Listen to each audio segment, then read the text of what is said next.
Hello, everyone. Welcome to episode 11 of The Global Lawyer, a fantastic project of the São Paulo Lawyers Institute, celebrating the remarkable milestone of YASP's 150th anniversary in November last year. Here we bridge legal minds from across the globe, breaking down borders one conversation at a time. I'm excited to share that our initiative under the banner of YASP is already bearing much fruit, significantly enhancing our international presence.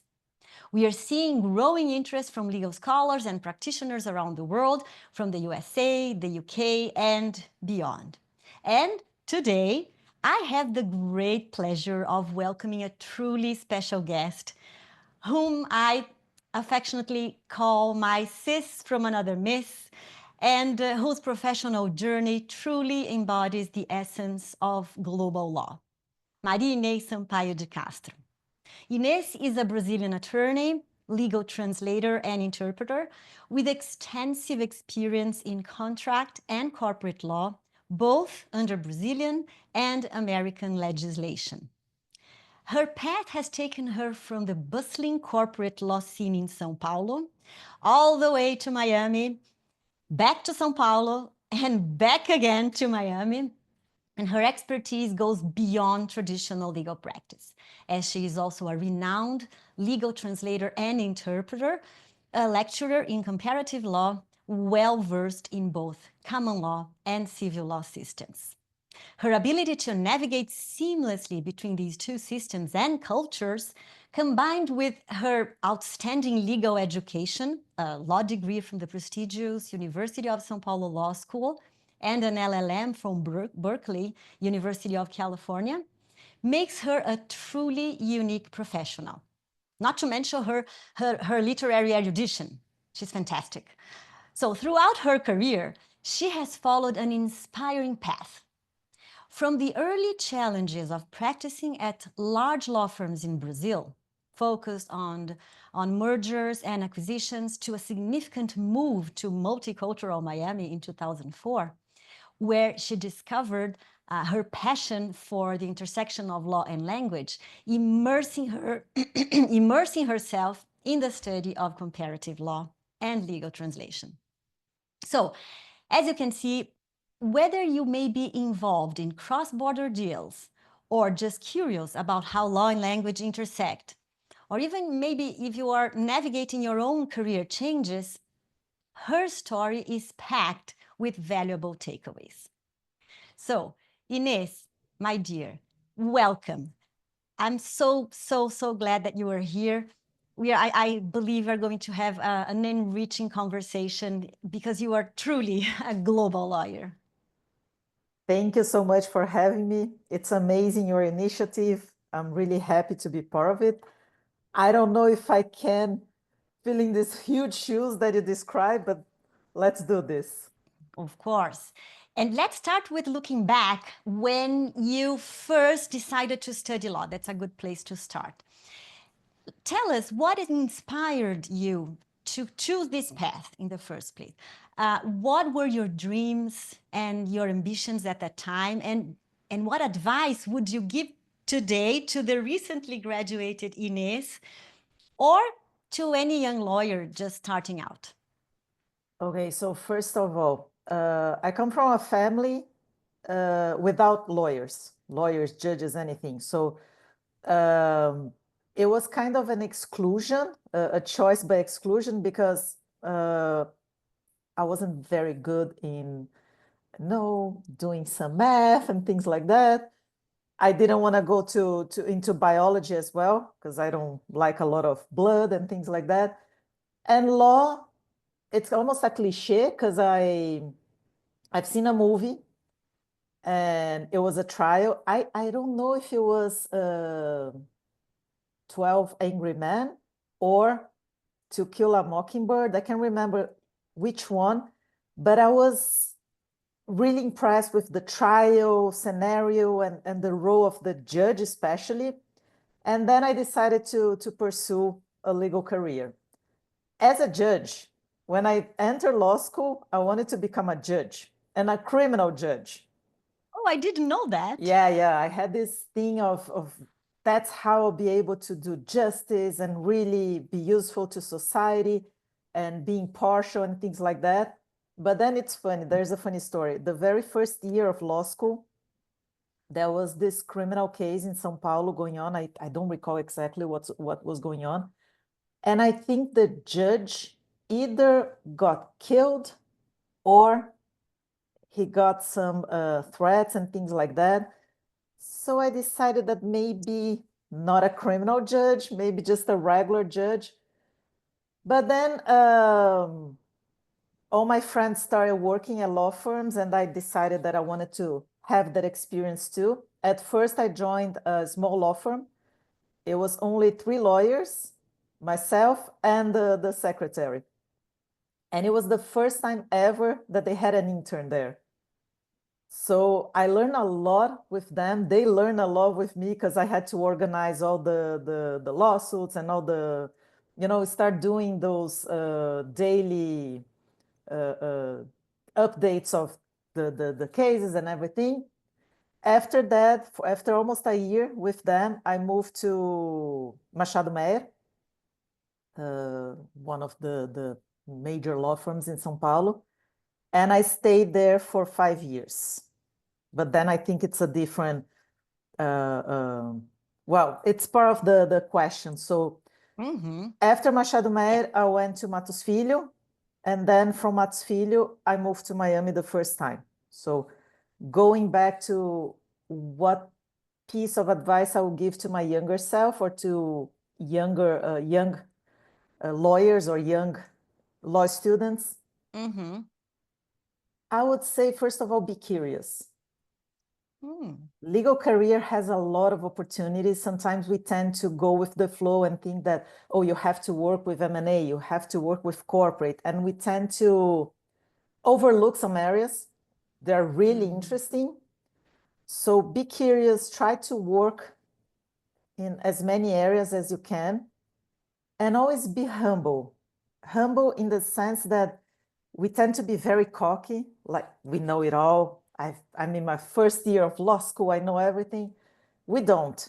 And humble in the sense that sometimes you're going to have to do things that are not super exciting. But because of not super exciting things, that's how I became an interpreter and translator. Because I used to have to, in Machado Meyer, I had to write some reports about the status of some lawsuits in English. And it was really difficult because it's a complete English. I thought I knew English till I needed to explain a lawsuit to a client. And I had to do that. It was part of my job. It was part of the responsibilities that I had. And at that time, we didn't have all the tools that we have now. We didn't have amazing dictionaries. Thank you, Marcílio, for your dictionary. We didn't have Google. So it was very challenging. manual, exactly, challenging. And having to ask a lot of questions to a lot of people, having to ask for help, which is a very humbling experience. So you have to be able to help. So that's what I mean by being humble. Don't think that it's just because you're gonna have to do a bureaucratic work. It's not gonna give you something. It's not gonna add something for your learning. So that's the first thing. Second piece of advice, it happened kind of naturally in my life for the amazing person that I had the opportunity to work with, but find good mentors early on. And I had this, maybe it was luck, because as soon as I started working, the first law school, my dear mentor there was Professor Carlos Orsesi da Costa. He's amazing, very patient, and it was an amazing time working with them. Then, when I moved to Machado Meyer, I had the pleasure of working with Antônio de Pádua Subinogueira and Eduardo Castro. They taught me so many things, and they taught me one thing that I was able to carry for the rest of my life. how to separate professional and personal life. We Oh, could this be is difficult. friends. We would have our problems in the office. And that's one thing that happened once. I don't know what happened. Probably I messed up somehow. And Antonio called me in his office and he said, listen, this is not right, ta, ta, ta, ta, ta, ta. In my mind, as a young intern, he was giving me a lecture. He was angry at me. He was punishing me somehow. I left his office. I went to my desk, said that I had messed up. And then few seconds after, he come to me and says, come on, let's have lunch. And I was like, no, we cannot have lunch. You're angry at me, remember? I was like, I'm not angry at you. One thing is professional related stuff. The other thing is going out for lunch. We can talk.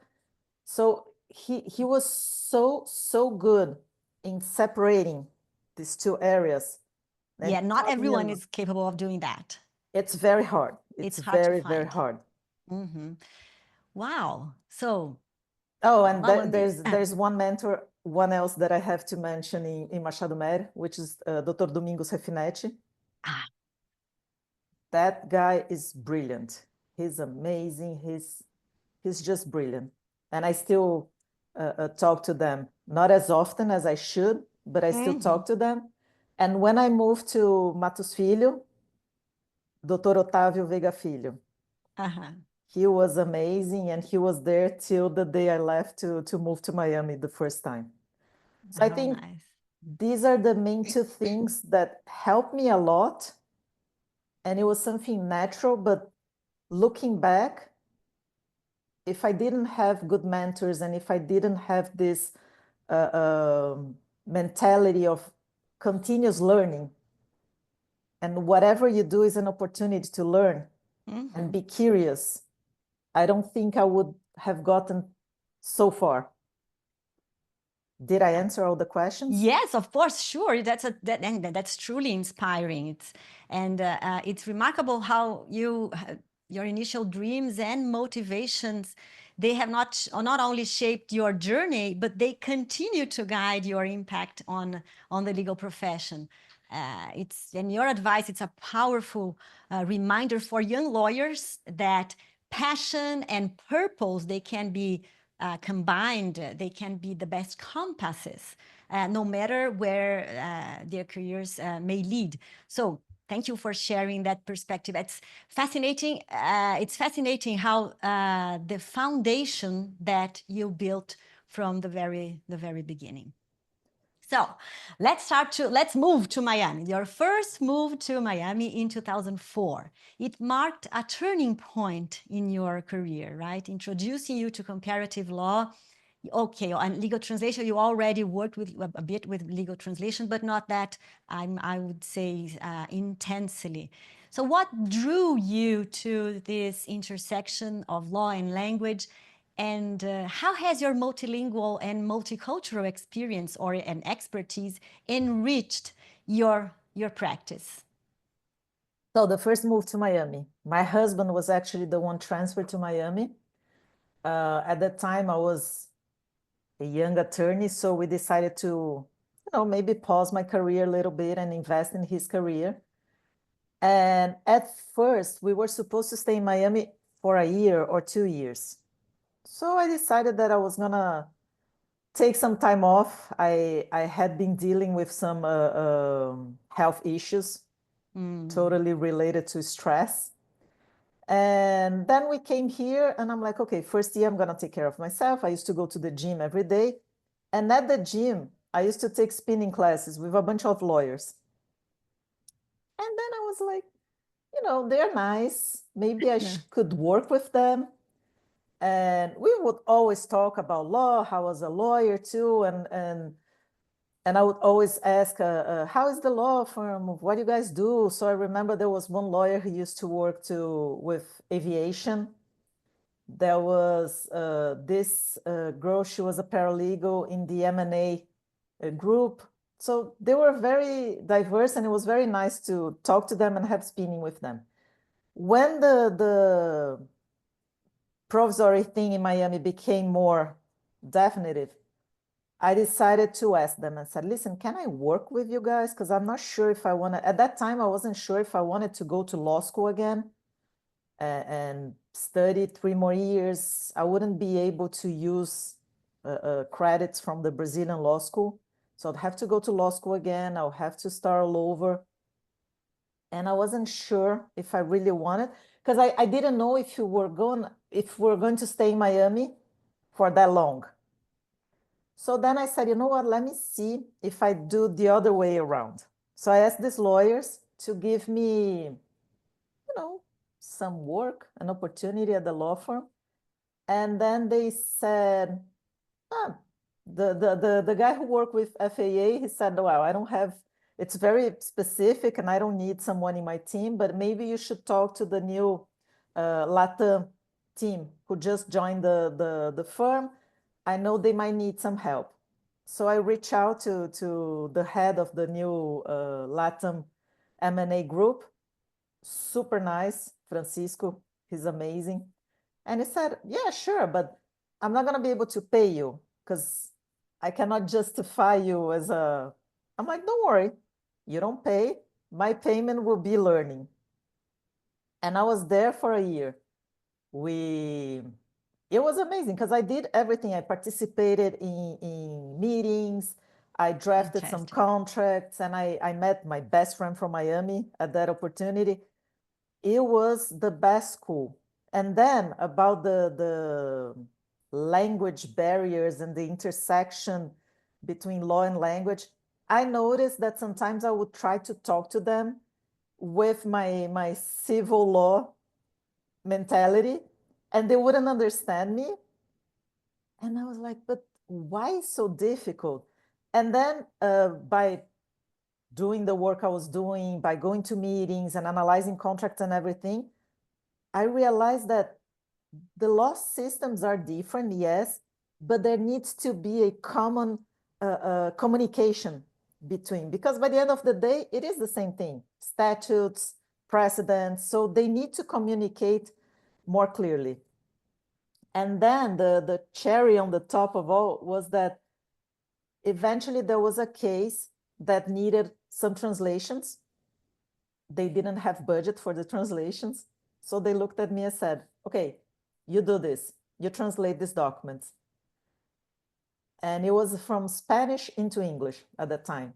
And then I remember my husband was traveling. I took the work home for the weekend.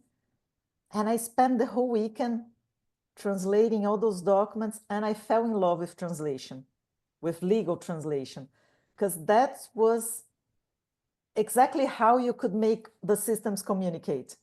Yeah.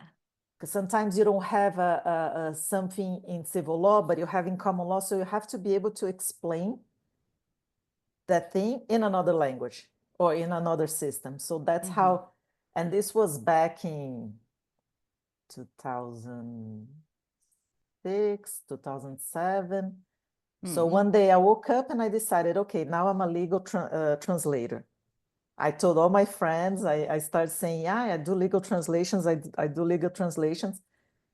And I started doing it with not many tools as we have now, but that's how I really got experience and really how I learned the legal translation work, which became my job for the last almost 20, no, not almost 20 years now. Yeah. Wow, fantastic. So this 2004 move, it was an external factor that pushed the change. It's so interesting. So it's when you got your first taste of comparative law and legal translation, and it opened you for a whole new path. That's fascinating. I guess And let's go to the be curious. to the be curious. Yes, yes, yes, definitely, definitely. And what's interesting, Inês, is your openness to new experiences and your willingness to embrace the unknown. So this is what has and clearly enriched your practice in ways that go far beyond the traditional boundaries of law. No doubt about it. It's a testament to how stepping outside your comfort zones can spark entirely new passions and new professional strengths. It's scary though. It might Yes, seem that it was very easy, that it was very I can imagine. comfortable. It's really, really uncomfortable, and it takes a lot, especially I remember my first big translation job. It was a huge thing. And at that time, I didn't know how to really calculate the amount of time that I would need to do those Oh translations. gosh, I lost like a few pounds over a weekend because I had to work nonstop. I can imagine. It Wow. was hard. So you learn a lot of things, time management, the unexpected. You have to become more creative, that's for sure. Yes, yes. And that's the global mindset that really sets you apart. Now, as a seasoned legal translator and interpreter, because you do a lot of interpretation, I do. I know you do, and because you are fluent in not only Portuguese, English, Spanish, and not to mention that you all also speak German. I don't know if you are already doing, if you decided to embark in German as in your set of work job languages, but working with major international law firms and multinational corporations, how do law and language intersect in your daily work? Because you said that you learned about time management and you faced unique challenges. How can you say today that you ensure that complex legal concepts and the terminology they are accurately conveyed across these languages and these legal systems? Can you share how your background as both a lawyer and a linguist enhances the quality of your translations and interpretations in high stakes and cross-border matters? I would say experience, first of all, having worked at law firms in Brazil and having studied law in Brazil, and then working here at a law firm. This type of experience is priceless because you see the need to put that into practice, the need to, and even Spanish sometimes. I remember having some M&A operations between parties in the United States and other Latin America countries that also have civil law system. And some things that they don't understand, that they don't, but why you have to do like this? Why you cannot have like this? So having to overcome this language barriers, which I think by the end of the day is more about language than systems itself. Because, for example, in Brazil, we tend to think about moral damages. In the United States, it's pain and suffering. Pain and suffering. Yeah. Or unliquidated damages. So I remember the very first time that I asked one of the lawyers at the law firm that I worked here, I said, oh, moral damages. And he was looking at me, said, oh, I know what you're talking about. So, and then you have to go after knowledge. You have to find, you have to research, you have to study, you have to ask. Many times I would call my American friends, American lawyers friends, or my Brazilian lawyer friends and said, listen, I have this. What is similar in Brazil? Or is it similar in Brazil? Because sometimes it's not. We don't have. Does it work? Because sometimes it can work, but sometimes not. And Thank God, contracts, M&A contracts and things like that, they tend to be kind of universal. Yes, because we took the example of the United States and then we embraced many of their concepts and solutions and so on. But for example, one clause, I remember one time I was reading a contract and there was this clause about waiver of jury trial. And I was like, why on earth you have a waiver of a jury trial in a contract? Because in Brazil, we only have jury trial for murder, exactly, yes. for horrible crimes. And then here you have this in the Constitution. So it's when we think about translating, and I get angry sometimes when people say, "Oh, I speak both English and Portuguese, I can be a translator." You cannot. No. You cannot, because it Yeah. takes so much layers, so many layers and layers and layers that you have to uncover Yeah. to And get to the perfect. You know that very yeah, well because you're an amazing no, translator. no. Oh, no. But yes, we have even words that they are technical words, they are terms of art in a specific area, legal area, but they are not in the other, they are another legal area. So they have many differences among legal areas. So in Mm. contracts or in real estate and you name it.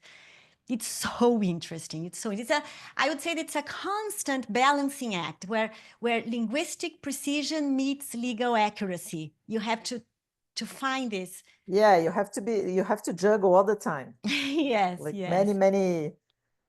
many different areas to. No, and there's another thing, the cultural thing that you said, Mm, it plays a big role because when you understand the culture, for example, I'm here in Miami, Florida. mhm. It's completely different things here in Miami than in New York or Yes. in Texas. So also you have to consider, for example, recently there was some discussion here in Florida about the stand your ground rule, Mm, which says that if someone invades your house here in Florida, mhm. if someone invades your house, if you have a gun, you can shoot the invader. Yes. And for us Brazilian, this is crazy. No, this is provided No, for you don't do that. in the state constitution. That's another thing. In the United States, you have state constitutions for each state, and then you have the federal constitution. So you have to be curious all the time. You Yes. cannot ever settle. Yeah, and I think that what just leads to us to our next question, which is about your decision to pursue an LLM in Berkeley. So tell us about that. How did this advanced degree shape your career and perspective as a global lawyer linguist? Because I remember your enthusiasm when we met in Exactly, that's how 2019. we met. Yes, yes, especially about topics like you were about to take an examination on intellectual property law, and then you spoke about torts. And now speaking of torts, you are virtually an expert in the field, Ned, and I can say that because. And I would like to take this opportunity to invite you to give a talk for us at the Law and Literature Committee here at IASP, because on any of the many books that you have read about high-profile mass tort cases in the Yeah, United what I States. call corporate novels. Corporate novels. Yes, yes, yes, I yes. just bought a new one because now I Oh, like the intersection between law, torts, and medicine. oh So my that's God. for me is A perfect combination. it is. Ah, So the LLM. mhm, There's one thing that we forgot to mention. So mm. in 2013, we moved back to Miami. We moved back to São Paulo. My husband once again was moved back to São Paulo. At that time, I had a 2.5-year-old son, who you know. And then once again, pause, recalculate, and establish a new path regarding career. I was almost 10 years away. So going back to São Paulo, now as a mom, also not only as a professional, but as a mom, having to reconnect with a lot of things in São Paulo, with friends, with family. You come Mhm. back different. So that was a challenging moment in my life. And at that time, I decided to pursue the translation and interpretation course at Alumni, Associação Alumni. You were the teacher there, but we didn't cross paths. It was funny I still don't understand how. because you were there. You were Yeah, there. yeah, I was. And I did the course. And I remember I was a little bit disappointed with the legal translation module. It wasn't you, for the Yeah, I know, records. I It know. wasn't Marina, guys. Oh And my. then I complained. I said, listen, I have waited for 2 years to finally have the legal translation Oh course, gosh. And it was so sad. It was, and then at the time, the lady who was In charge of in charge of the department said, "Okay, fine. So you teach now the classes." I'm like, "Okay, but it's not exactly." what I had in mind. Exactly. But then she said, "Okay, before you start teaching the classes, there is one student here who's preparing himself to study an LLM in New York, and he wants private classes. You have to teach him." I'm like, "Okay." So that was my first contact. I had a lot of friends who had taken LLMs before, but I don't know, it was never a reality. Maybe because I've moved to Miami, and then at that time I thought about LLMs the first time we moved to Miami, but I wanted to go to other universities, not the one here in Miami. And it didn't make sense because my husband would be living here, and I wanted to go to New York, Boston, who knows? And it didn't make sense at the time. It didn't fit my life. And then pregnancy came, baby came. So it wasn't the right moment. So I started teaching this student because he wanted to have more knowledge about legal English. And then I remember he was super excited. He was going to NYU. And then I got super excited about that. And then I started talking to all my friends who had pursued LLMs before. And I said, "What was your difficulty when you start studying for the LLM?" And all of them said, "Language, terminology. It's very difficult. I thought I had good English, but then I have to use legal English, which is a different language." And I'm like, "Okay, so this is what I want to do now. I want to prepare these students to pursue an LLM career with the basis, at least to understand and to communicate." So it was funny because at times I felt that I was pursuing an LLM with a bunch of students. So this feeling, this spark, started at this time. And super fun story. The father of this student, my very first one student that I prepared for his LLM, went to Berkeley with me. No. We met. Oh my. We were at torts class, and as soon as he introduced himself, he became a very dear friend as well. I'm like, "Why do I know this last name?" And I kept thinking the whole weekend, I know this person, I know this person. And then I remember Monday, Wow.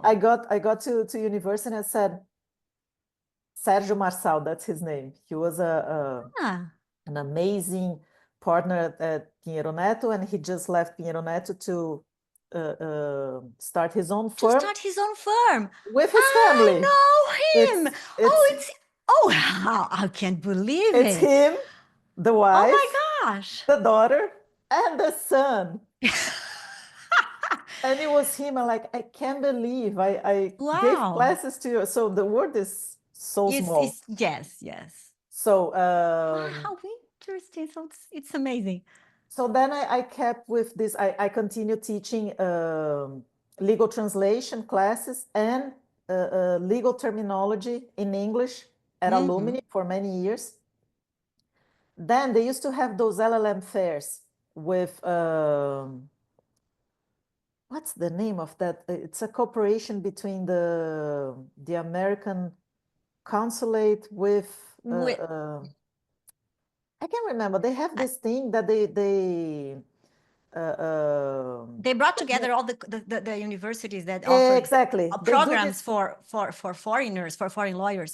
They do this every year. The whole idea of this, it's this arm Yes, of I went to the FENA Law. No, it's not FENA law. It's another Okay. thing. I will remember. Okay. So, but the whole idea between those fairs is to promote education in the US and this exchange between Brazil and the US. I don't know if it's still working. I'm not sure. But I don't know. so alumni asked me to give a short talk about the legal terminology course and how this could benefit students who are who would pursue their LLMs. And after I gave my talk, I went to talk to the universities and see. And I was always asking, by any chance, do you have a program that's more focused on terminology and like it was something I was envisioning something like global legal terminology. I don't know. And some universities will look at me like, no, what are you talking about exactly? I was like, okay. And it was always a whole year studying abroad. Yeah.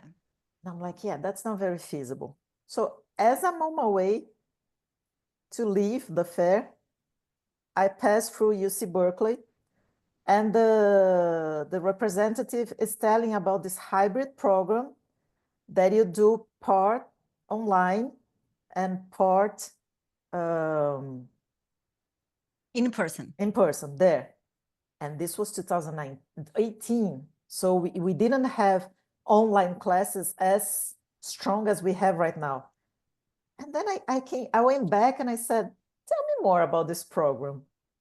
And then she said, no, you start in January, then you spend the summer in California. And I always wanted to live in California. And then you go back and you finish online again. You have few requirements such as IP law, because Berkeley is very strong in IP, constitutional, American constitutional law. And then you can choose, you can pick what you want during summer. You have to do your, they call capstone project, which was, they gave us a case regarding IP, and we had to write an opinion to help the judge decide in the case. Okay. So that was a part of the requirements. The rest you could choose what you wanted to do. And then I was like, that sounds fun. I got home and I told my husband, I said, listen, they have this program, super interesting. And I would only have to be there 3 months, a little bit more than 3 months. And I don't know if he wasn't paying a lot of attention to what I was saying. He said, do it, apply, let's see what happens. And I was like, you sure? Yeah, no, do it. Let's see what happens. And I applied and I got accepted. He freaked out. He was like, oh my God, how are we gonna do? You're gonna be 3 months away. I'm like, I don't know, we're gonna figure it out. Many things went wrong to get it right, but I was able to do it. My son went with me for 2 months there. It was amazing. So going back to why LLM was almost by accident, but also I always had this craving of studying abroad ever since I was at school. Because I went, as you mentioned, my German, which is very rusty. I wouldn't say that I speak German nowadays, but I went to a German school my whole life. And they had a lot of exchange programs, both to Germany, England, not the United States. It was mostly England and Germany. And I could never do those exchange programs because of some financial constraints. When I was finally able to take this opportunity, I'm like, no, I'm gonna do it. So I'm gonna experience. And I was one of the oldest in my class in the LLM. I can't believe it, but it's an amazing experience. And it is, because when you go older, you learn so much more. It's difficult because you have to study. You don't have the stamina. Same energy. Exactly.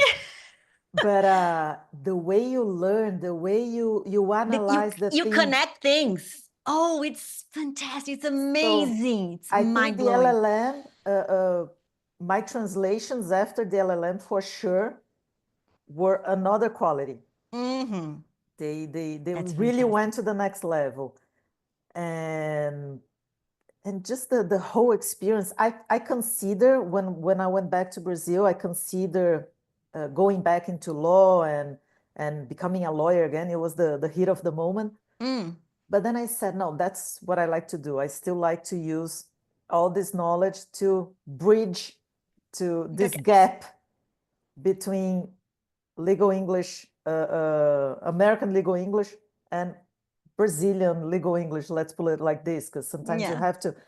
And then I noticed that a lot of lawyers have this difficulty of talking to American clients or talking to American counterparts in the United States. Negotiating.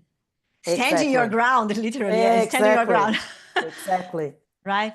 So, but the classes I don't teach anymore. I stopped teaching in 2022 due I had to the pleasure of teaching with you. It was fantastic. It was amazing. yeah, It yeah. was Well, so fun. I during the loved it. It was pandemic, we had during a the lot pandemic. of work. Yeah, it was so We almost interesting. went crazy. Yeah, yeah. And so I guess this is the LLM. Yeah, and it truly exemplifies lifelong learning and the pursuit of excellence. This is something that you have in you. It's clear that your academic curiosity continues to fuel your professional growth, Inês, and inspire those around you, right? Now, Especially with the technology the way it is now. You have yeah, access to knowledge, you it's have access to poor knowledge, I would put like this. So you have to to be able to select. You have to be able to tell what is useful from what is not. exactly. Now, for the $1 million question to many young lawyers that are pondering, securing positions at top law firms in corporate law and M&A, it's incredibly competitive. And you landed highly sought after internships early in your career. And as a young lawyer stepping into this high pressure environment, marked by demanding deadlines and intense negotiations, what challenges did you face at that time, and how did you manage them? Are there any strategies that you developed for managing stress and maintaining performance and well-being? I have to ask this question during those times that you still apply today in your combined law and language practice. Well, in hindsight, everything is easier, right? Everything is so clear. Everything is, we have everything figured out. Mm-hmm. It was hard because in my mind, it was part of the job. I was there to learn. I was there to get the most of what the law firm had to offer, and also giving the most that I could give. But then I learned politics. I learned about politics, and that was hard. That was hard learning how to talk to people and how to I thought that maybe I would be able to change to try different areas. It doesn't work like that. Once you choose one area, you're gonna stay in that area, or you move to another law firm. So that was kind of difficult for me, and I don't think I was being naive.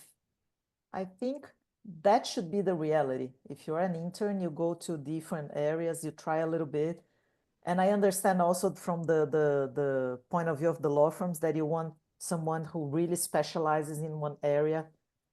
So Yes, if the person is going to stay at the law firm. So if you are investing in this intern. exactly.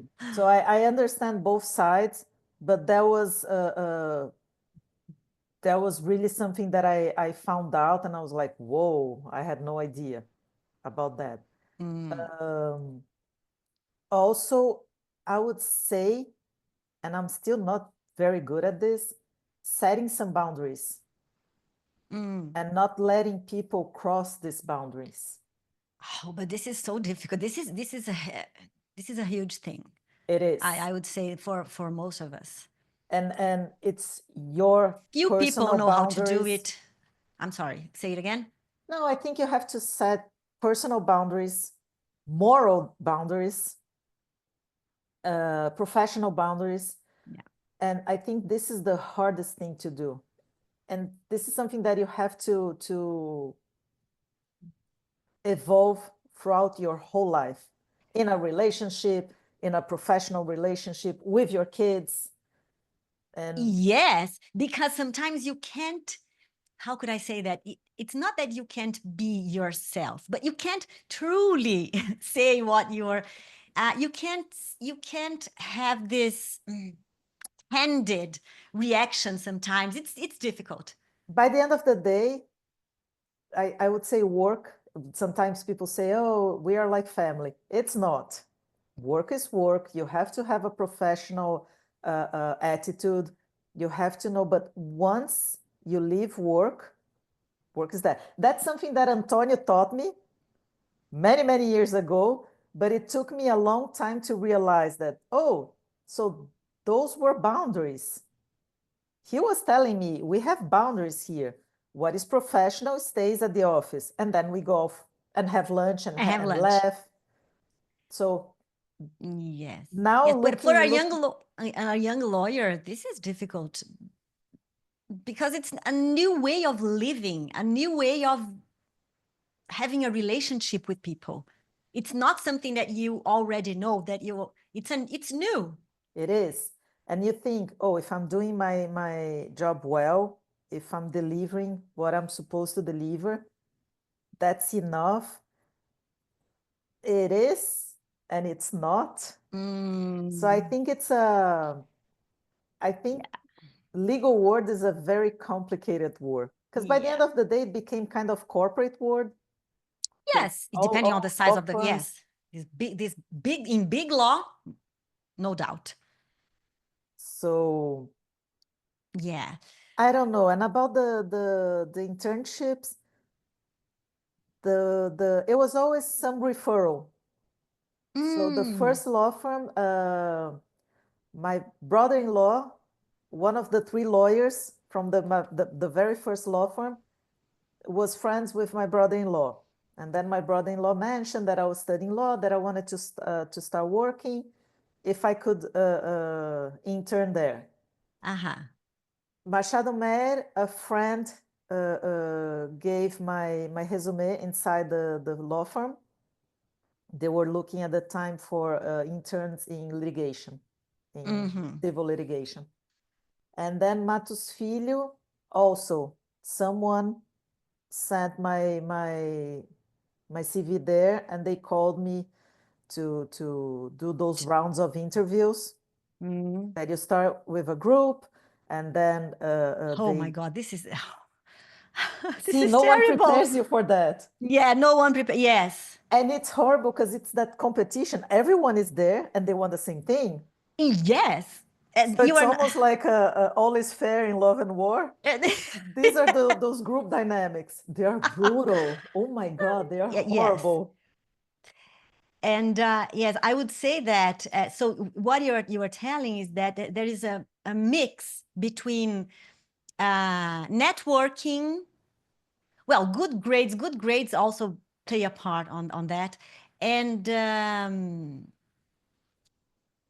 yeah, and having to and being able to cope with people.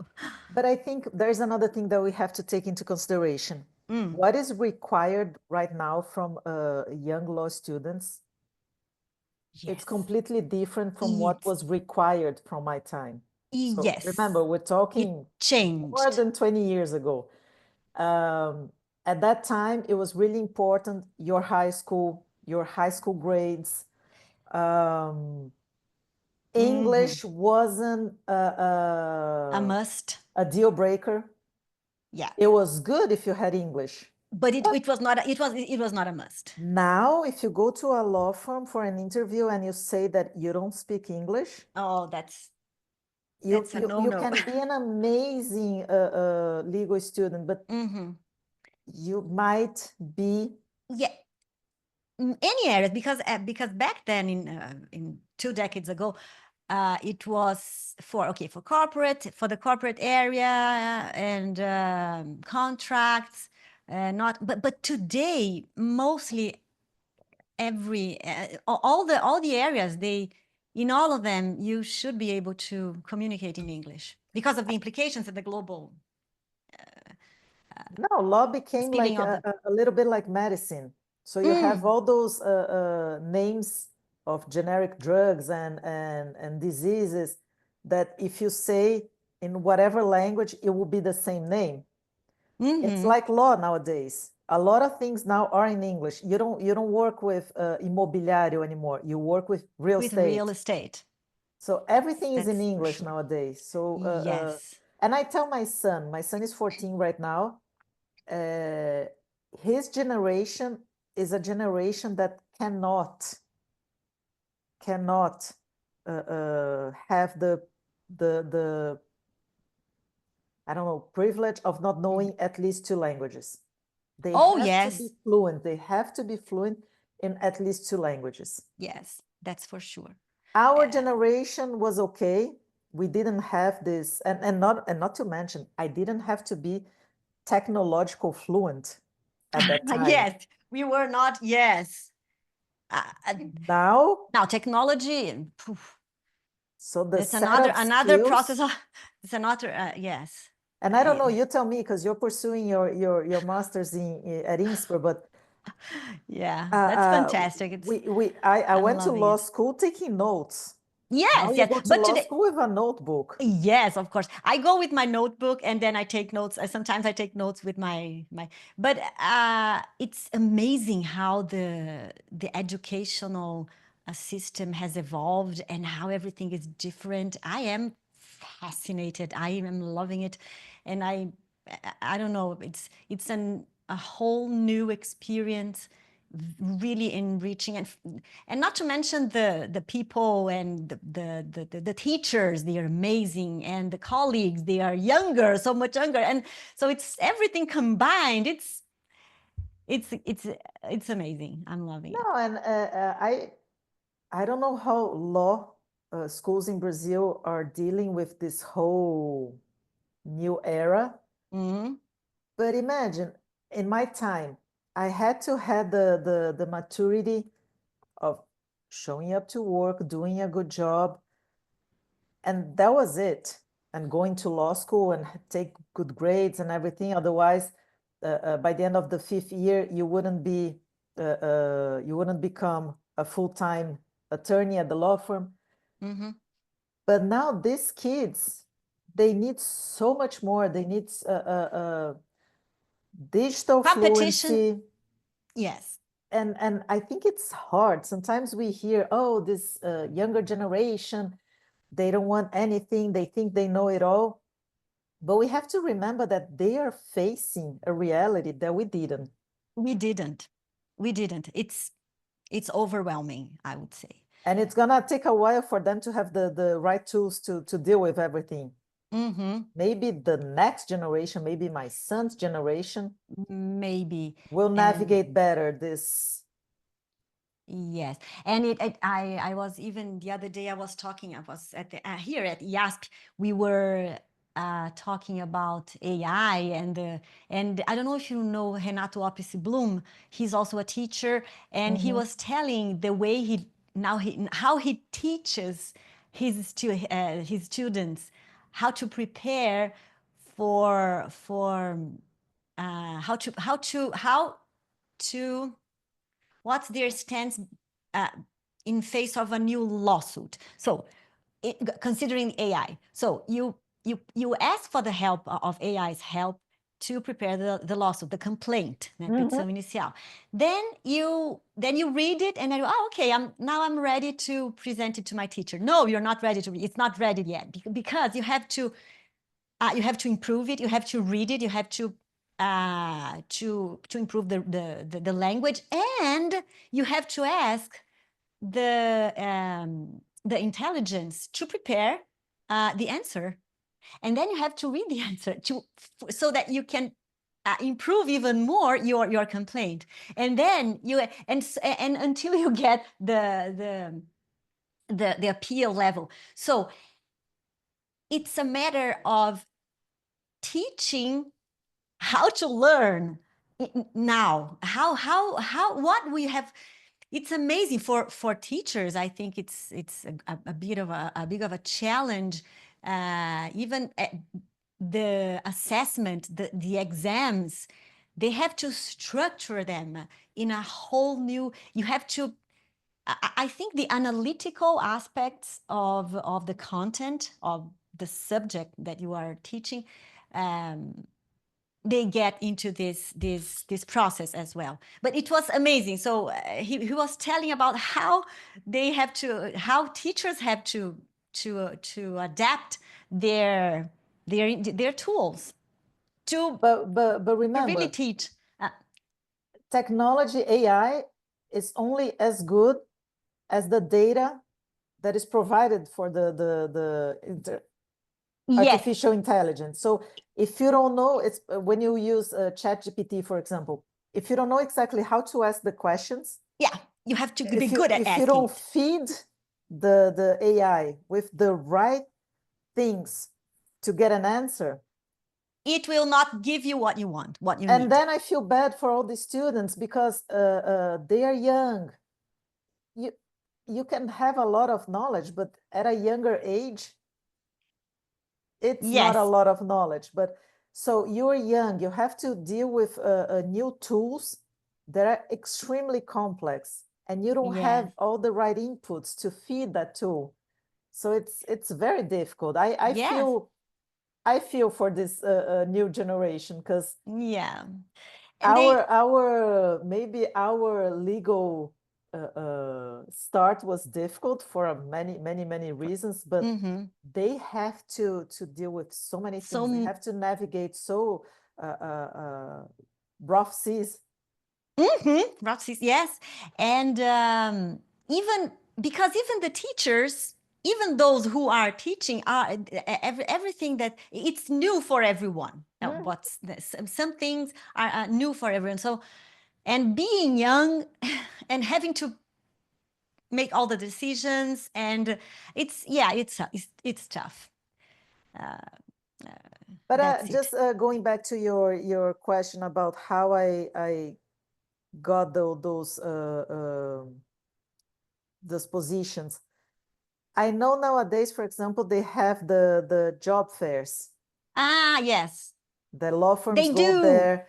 They do. I didn't have this at the time. So you had to rely a lot of friends who were already working at a law firm. So Yes. in the case of Machado Mera, I had a few friends working there already. So one of them took my resume there. Resume. Matos Filho, I think a friend of a friend sent there. So you had to rely a lot on referrals. Yes, yes. Now And I would say maybe the process is a little more square. yeah, that's for sure. Okay, moving on. Oh, I could stay here forever. I know. Now there are just two more questions. The first one is okay. I can't help asking this question. It's as a young woman in a traditionally male-dominated field, what unique challenges did you encounter? So, how did those experiences influence your career trajectory and your perspective on diversity in law at that time and now? Because I think it has changed a lot, It isn't did. it? So what do you have to say on that? Because To be honest, maybe because I'm the youngest of 5 kids and I have two older brothers and my dad, so maybe because I always had to defend myself. So I never felt this discrimination or problems that we see nowadays. Also, because at that time, some things were accepted. So I can count in numerous situations I can imagine. which would be called nowadays sexual harassment from judges, from colleagues. But I don't know. For me, it was like, okay, this is part of the work, and you know me, I always answer back. Yeah. So some things Okay. people will say some things to me, and I'm like, okay. Yeah. But I know that's not the reality. Even though I know how to defend myself, I know we have to have structures and I have to have clear guidelines to avoid this happening. So maybe I could say that I was a little pissed in building this whole culture of inclusion, of respect, of. But I don't know if I can say that I felt, well, it was because the first law firm, as I mentioned, 3 lawyers. But when I went to Machado Mera, I think there was a pretty good balance between Mm. men and women. We had some female partners at that time already.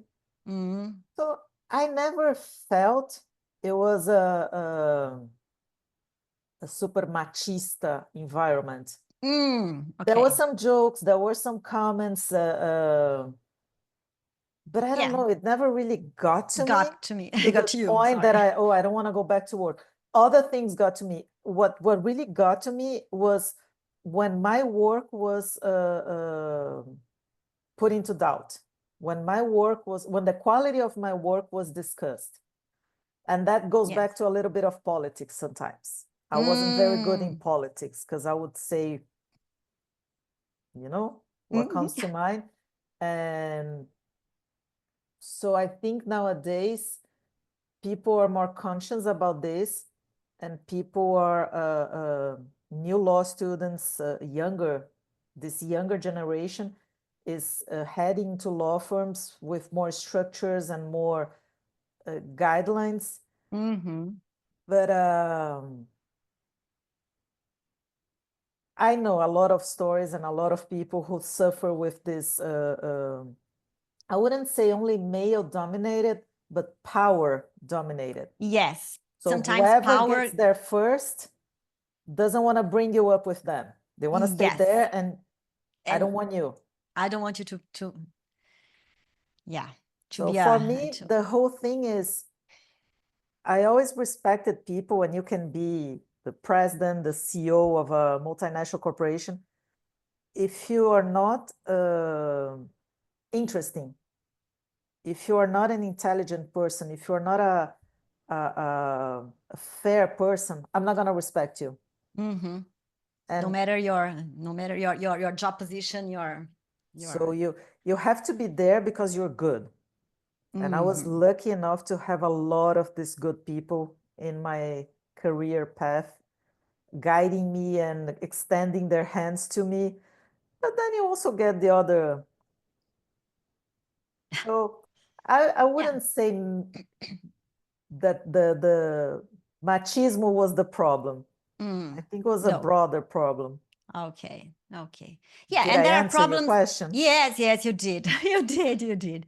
And I think that's because I was thinking about your career. So your whole career journey, it just screams adaptability. And what you just said resonates that because it's how you deal with the it's about your positive outlook and how you turn challenges into stepping stones. So this is all about how you take the things and how you transform them and how to, but yeah, of course it depends on how you feel, and it changes from one person to Exactly, another. and that's exactly my point.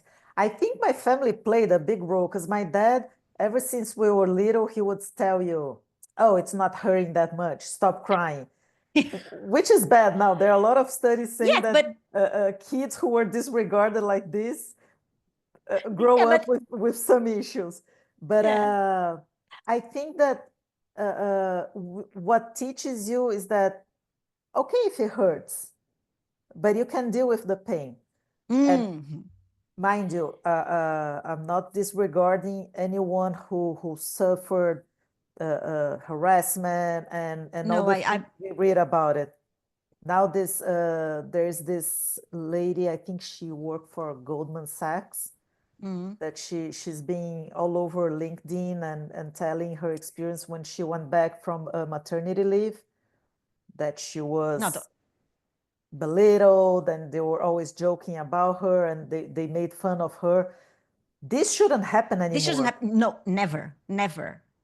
Like You don't do that with people. You don't do exactly, that with anyone. exactly. And people need to remember that they are only here because someone took a maternity leave. Yes, You yes, you come from a mom. yeah, So you yeah. should be This is thankful that your mom had you. So yeah, yeah. these things I don't understand. And to be honest, I don't recall that when I was working both at Machado Meira and Matos Filho. I Mm. don't recall this maternity leave and wedding leave. I remember Ah, people used to get married and then they would go in their honeymoon and vacation. And it was fine. We would have each other's back as a team. For example, I remember my bosses, after I worked with Antonio, went to another team, and then both got married. My two new bosses got married. And I remember, okay, so I'm getting married. These are the cases that I need you now to work on them till I come back. Now it's your turn. And then I got married too. So I think this should be natural. Yeah, yeah. And everyone has everyone goes for it. If you choose not to have a child, if you choose not to get married, that's fine too. But maybe you might choose to have a dog or cat, and your dog might get sick. Yes, your mother, your father, or anyone. So Yeah, that's I don't know. part of that's a conjugation of factors involving everyone. So all the levels in working in an employment relationship, or I don't know. I think bullying as a general is worse nowadays. Yes, yes, it But is. And so here yeah, I don't think I have a lot. I would say actually this goes back to what I said about the piece of advice that I will give to my younger self, to set boundaries. yes, great. Sometimes Oh, good one. you go to a law firm, you go to a new job, and you are so willing. Open, No, willing to. you wanna prove yourself, you wanna show that you are valuable, and maybe you start stepping out of your comfort zone. Not that is a bad thing, it's not, but it's stepping out too much, maybe. Yes, you are opening too much. You cross your own boundaries and you let Yes, people cross. yes. So So yeah, that's that's what it means. And now the last one. So your career has spanned continents, so and legal systems, as we have been talking about, and often requiring adaptation, as we just mentioned, and more than adaptation, I would say reinvention, right? And what role has resilience played in your journey? What would you have to say about that for lawyers facing major transitions or cross-border opportunities in their lives now? I would Because tell them, take all these opportunities. great. It's scary, it's gonna be a lot of work. I think I will have to quote Steve Jobs, that famous commencement speech that he gave many years ago, that he says, um, stay hungry, stay focused. It's something like that. It's this: embrace opportunities, embrace difficulties. And the other day I heard someone saying that if it's still too hard, if it's still too difficult, it's because it's not over yet. So trust the process. It's gonna work just fine. It's gonna work out just fine. You have to do your part, of course. But Yeah, yes, yes. I think, well, so now we forgot to mention, we moved back to Miami in 2023. Yeah. After 10 years in Brazil. My son was raised in Brazil, and now he's heading to high school next school year here, which is August. And for me, this is a huge accomplishment, because he will really be a native speaker. He's correcting my English now. But I can't believe it. he's now fluent in English, he's fluent in Portuguese, and he's studying Spanish. So Wow. 2 more years and he's gonna be fluent in Spanish. So for me, this is a dream come true. Yeah, I can't believe. And Yeah. he can have the luxury of learning a fourth or fifth language. So sometimes we get stuck just looking at the small picture. And for example, oh, I want to move back to Miami. This was something that happened. So I wanted to move back to Miami. But then you have to do the whole actual process of moving back to Miami. You know, you Yes. have to find a school. You have to, we had the apartment here, but you have to go back to the place that it's not the same place as it was 10 years Yes, ago. yes, these changes that you have probably, oh, but when I left, it wasn't like that. And I it's funny can because some imagine. things you forget. Traffic here is crazy. It's worse than São Paulo. So this is it wasn't easy, and it's been a ride. Yeah. So everyone had to adjust. My husband is adjusting too. So, but some things are priceless. Yeah. So Great. that's what I'll do. Don't plan too much. I think when we plan too much, when we think that we have this all figured out, so I went to law school, I wanted to become a judge. Yeah. I became a lawyer, and then I became a translator and interpreter. So everything went out as not planned. Yes, yes. Yeah, and as we approach here the end of our conversation, uh, uh, life, following that, just to take what you just said, life rarely follows a straight path, and instead it's filled with unexpected turns and surprises. So, and yet each experience, no matter how unforeseen, it builds upon the last. So often in ways we couldn't have anticipated. So uh, that's something to be that's good news, I would say, right? And you know me, I'm not this super positive person, like this toxic positivity that now we're talking about. Yeah, I I know normally that. tend to see the horrible picture. It's gonna be horrible. It's not gonna work out. But now, thank God, I have more gray hair Yeah. that allows me to see this big picture. You understand that things have to happen for a reason, and you have to do your part. But sometimes you keep swimming against the tide. You keep swimming against the tide because you think, oh no, I want to do this, I want to be this, I want to do that, and it's not gonna happen. You don't make way for what is really important, or sometimes what's really going to be good for you or better And for then you. maybe you get sick, you get a divorce, you I Yeah. don't know, a lot of many Yeah. things. The career is very connected to your personal life. Yeah. So Yes, I'm not fond definitely. of the phrase "do what you love" and you're not gonna have to work a day in your life. I don't think it's like that. But if you're not happy in one area, you're not gonna be happy in another area. Yeah. Yeah. That's So young something to. attorneys, pursue your dreams, but listen to other Your. voices telling that maybe you should put this dream on hold for a little bit and dream something else, or maybe do what is feasible at the moment. Sometimes our Yes. dreams, they don't come true, and that's Yeah. Yeah. fine. That's And that's okay. okay. That's okay. Inês, so it was amazing. It was fantastic. Thank you so much. Now I'm Thank you going to. for having me. No, that it was fantastic. It was so much fun. And I'm going to wrap up with a self-reflection prompt for you all, for all our viewers. Taking that inspiration from Inês' journey, what seemingly unrelated skills and interests in your own life could potentially converge and create valuable and unexpected opportunities?